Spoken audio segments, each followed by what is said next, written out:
Hi, this is Paolo from the MB Academy, and in today's video I'm going to be showing you how to make basses like the ones in the track Equinox by Annix. So this is the original track, and this is my recreation of the bass.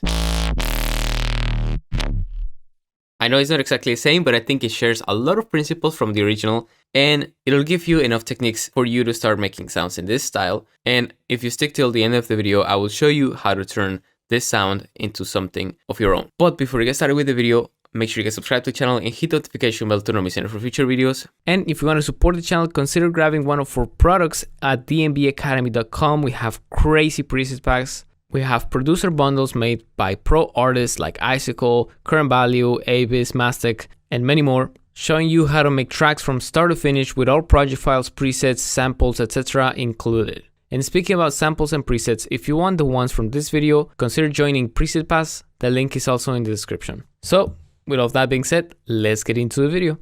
Okay, so this sound is actually made into 3 layers. We have the first layer, the second layer, and then the third layer. And then all of those 3 go into this group, which then has some processing on it. So this is a bass without the processing, and with the processing. So as you can see, really the difference relies on this filter. Very weird EQing. This is not a mixing EQ. This is more of a sound design EQ. Now, let's get into all the layers that create the sound. So the first one we're going to be making is this one.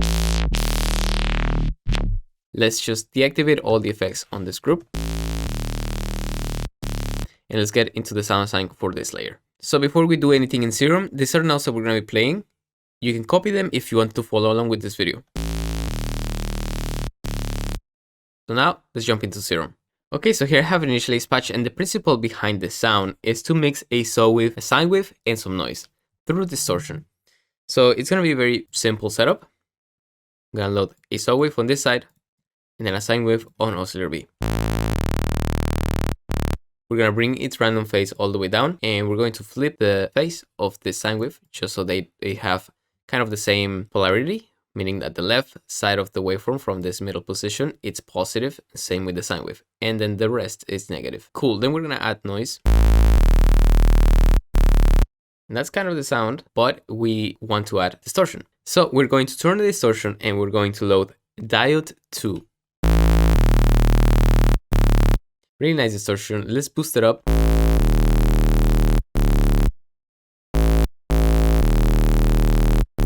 Something like that. Let's now turn on the multiband compression, boost the gain, make sure we don't clip Serum a lot, just like that. And this is gonna be it for this layer. Now we should be really careful about the mix of these layers. So for example, we can bring this sine wave down, and it'll change the tone of the sound. So for example, we can do something very interesting with that layer, which is to pitch it up 1 octave in semitones. And it'll give us that sound. Now, for example, we can bring it down. And we can add a movement into the first oscillator, like this. And make it have an envelope, like 1 bar long. And make it have this stab type of shape. Boom, boom. Very cool. And then we can mix this layer depending on how much we want of that. And again, you can pitch it up or down depending on what you want. In this case, we're going to do 7 semitones and 1 octave up, which if you talk about it in terms of harmonics, it would be the 3rd harmonic of the series of whatever the saw wave is generating. All right, so once we have this, we're done with the first layer. Now let's jump into the second layer. So the second layer is actually the same sound. But the difference is that now we have one filter, which is this low pass filter. And I will show you the modulations and how they work. So we have this low pass filter. Let's bring the drive down.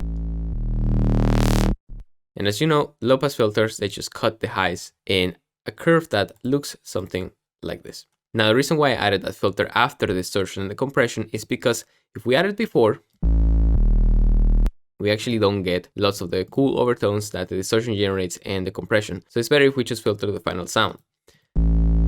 So after that, we need a shape that simulates the movement of the original sound, which is that very fast attack with a long decay.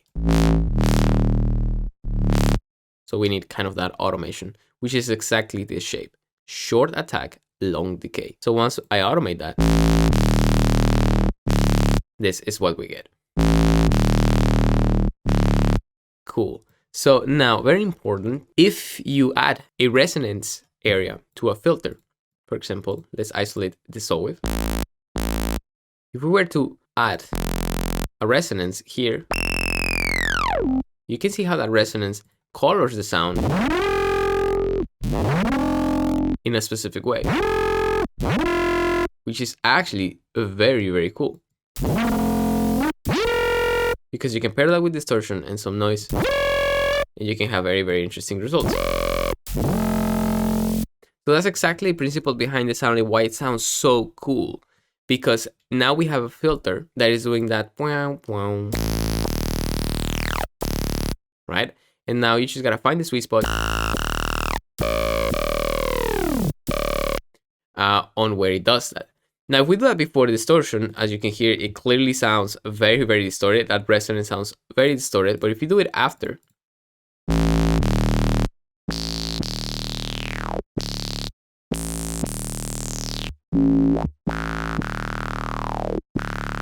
you can get a different result. And I realized that the resonance should actually be brought down as the sound decays.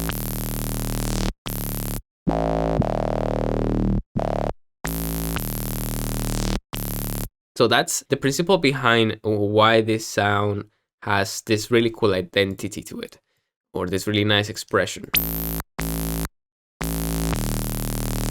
Now this, it really transforms the expression of the sound into something really cool. But actually, that was just one layer. So I want to talk about the next layer. So the next layer is basically the same sound, but with a couple tweaks in the envelopes. So the first thing will be the filter. Let me just turn it off. And this is what it sounds without the filter. So if we turn on this filter, we will get a different tone.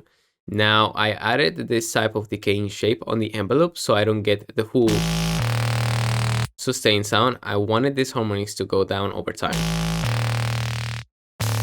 because everything is in layers now. And then we also have a distortion, but it's after the compressor now, before the compressor, which actually, it does sound cool. But in this case, it was after the compression. So yeah, that is it for layers. If we now play the 3 layers, that's what we get. So now let's talk about group processing.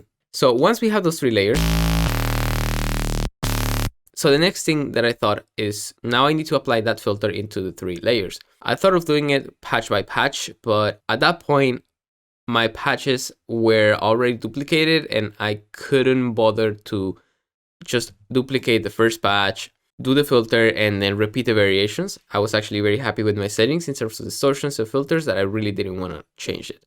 So what I did is I put everything in a group. I added a bit of EQing, which what this does is essentially I'm boosting this up. I'm reducing the third harmonic, which will be the result of adding all of those sine waves of all of those oscillator Bs, which is that one. Boosting this really cool tone. Without it, it sounds really, really nice like that. Boosting some of the mids and bringing some of the highs down. So as you can see, this is not a mixing EQ. Just for anyone that may ask themselves, oh, a lot of the times people say, don't boost on EQs, always cut more than boosting, things like that. That is a mixing principle. We're doing sound design right now. We are thinking independently of mixing because there's nothing that we should be mixing this bass against with. Like there's no tune where we should be mixing this bass now. We're just thinking about the harmonics of the bass. And once it's done, we can start thinking, okay, now let's mix this. So yeah, that's why I allow myself to do such crazy EQs. All right. So the next thing was using another EQ, EQ8. But this time, as you can see, I automated the cutoff and I don't know if you remember the shape of the LFOs in Serum, but it looks very, very similar. Short attack, long decay. Cool. So now if I play this, that's what it sounds like. Then I added some saturation, which is actually not doing a lot. It's just a soft clipper at this point, and then some OTT. And this is the sound. And that's it. All right, so that's how you make the sound in the style of Annix in the track Equinox. Okay, so now how you can turn this sound into your own version. It's, first of all, different MIDI. So you will not want to use the exact same melody / bass line that they used in this tune. So that will be the first thing. Of course, it's a very, very, very characteristic riff. So I'm not going to change it. Instead, I'm going to go back into the first patch. And what I'm going to do here is I'm going to change harmonics, for example. Like that harmonic right there. Distortions. Like that. And then we can do the same with all the other patches. We can go to this one. We can change the harmonic here. That's really cool, actually. Change the combinations here. And as you can see, it's all about playing with those harmonics. So now we will get our own version of that type of sound. So if you do this enough, you will land on a different bass. And if you practice enough, you will come up with a different riff. And by that, you will be having a different bass that is now your original sound. And if you paid enough attention, you will know that the principle behind the sound, or the really cool characteristic of the sound, was made thanks to the filter. So maybe now you can think of more creative ways of using filters in the future for your sounds, and you will become a better sound designer, and your identity as an artist will stand out more in the big spectrum of what drum and bass is. So yeah, that's gonna be it for the sound, also for this video. If you liked it, make sure you get subscribed to the channel and hit the notification bell to not miss any future videos. And if you want to support the channel, consider grabbing one of our products at dnbacademy.com. We have crazy preset packs. We have producer bundles made by pro artists like Icicle, Current Value, Abyss, Mastic, and many more, showing you how to make tracks from start to finish with all project files, presets, samples, etc. included. And speaking about samples and presets, if you want the ones from this video, consider joining Preset Pass. The link is also in the description. So thank you so much for watching. Hope you have a nice day, and I'll see you in the next video. Bye bye.